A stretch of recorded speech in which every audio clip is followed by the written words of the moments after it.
Dahulu kala, di suatu desa kecil dekat lembah yang asri, tersebutlah dua bersahabat bernama Embro dan Pipo. Mereka adalah tipe pemuda yang berambisi untuk menjadi orang terkaya di desanya. Mereka kerap membicarakan impian dan ambisi mereka itu akan kekayaan, kehidupan, dan gaya hidup yang ingin mereka miliki nantinya.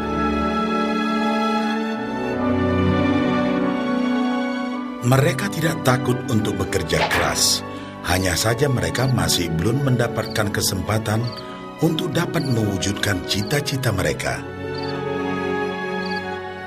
Tanpa putus asa, mereka terus mencari dan mencoba gagasan-gagasan baru untuk mendapatkan kesempatan tersebut.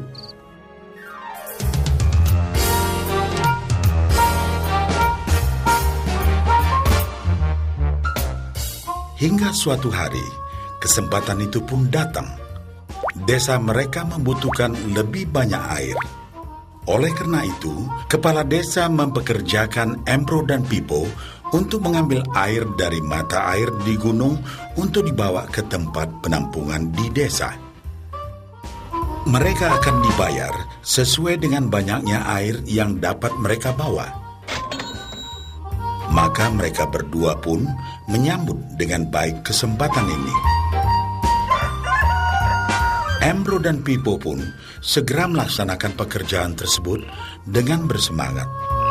Setiap hari, sejak pagi hingga sore, mereka bergegas menuju mata air dengan membawa ember masing-masing. Mereka bekerja keras untuk membawa air sebanyak mungkin ke tempat penampungan air di desa.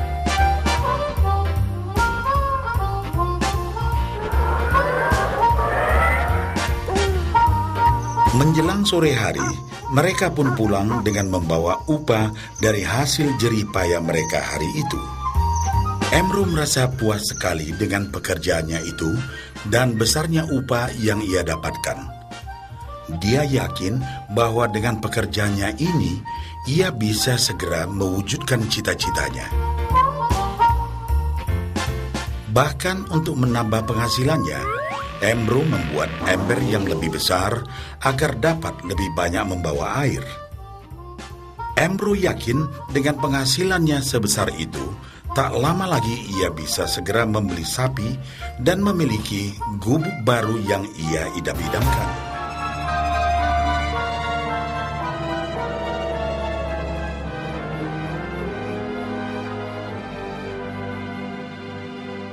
Lain halnya dengan Pipo. Dia merasa tidak nyaman dengan cara yang mereka lakukan itu. Ia mencari cara yang lebih nyaman untuk mendapatkan lebih banyak uang. Suatu hari, Pipo mendapat sebuah gagasan.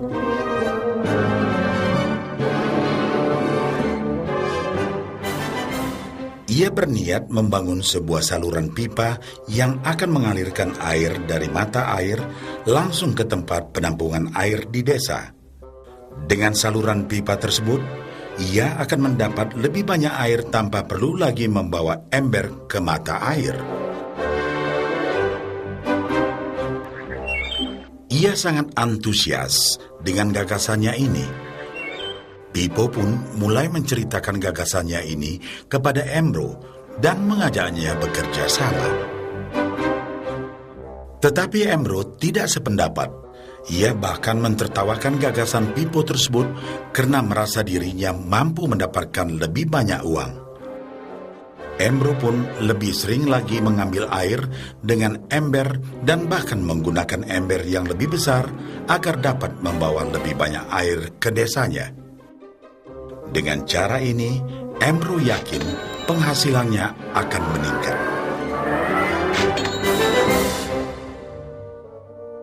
Pipo akhirnya memutuskan untuk mewujudkan sendiri gagasannya itu. Dia mengerti bahwa tidaklah mudah untuk membangun dan menyelesaikan saluran pipa tersebut. Dibutuhkan beberapa tahun untuk bisa menyelesaikan dan menikmati hasilnya. Namun tekadnya telah bulat. Ia pun tetap bekerja mengangkat air dengan ember setiap hari seperti biasa. Tetapi di akhir minggu dan setiap ada waktu luang, Pipo bekerja keras menggali tanah yang banyak berbatu untuk membangun saluran pipanya. Pada bulan-bulan pertama, hasilnya hampir tidak kelihatan. Orang-orang desa mulai banyak mentertawakan dan mencemooh Pipo. Mereka menjulukinya Pipo si manusia saluran pipa.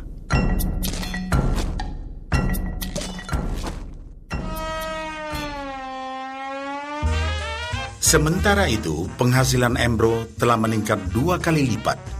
Ia sudah berhasil membeli sapi dan memiliki gubuk baru yang lebih besar. Gaya hidupnya pun sudah mulai berubah.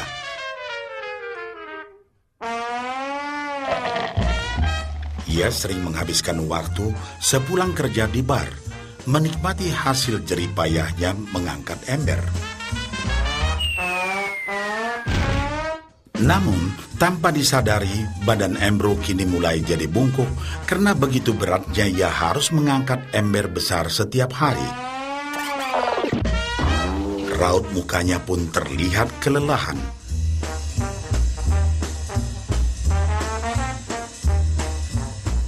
Semakin hari, semakin sedikit air yang dapat dibawanya karena tenaganya berkurang seiring bertambahnya usia.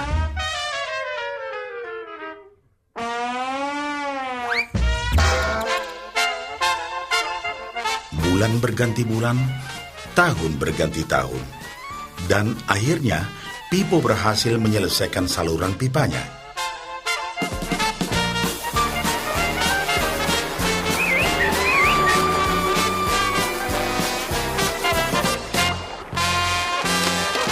Kini, tanpa perlu bersusah payah mengangkat ember, Pipo akan mendapat lebih banyak uang berkat air yang terus mengalir memenuhi tong-tong air di tempat penampungan. Air terus mengalir tanpa henti, bahkan saat ia tidur, makan, ataupun saat pergi berlibur. Pipo pun puas dan bangga. Berkat tekad dan kerja keras, kini penghasilannya pun mengalir tiada henti, seiring aliran air di saluran pipanya.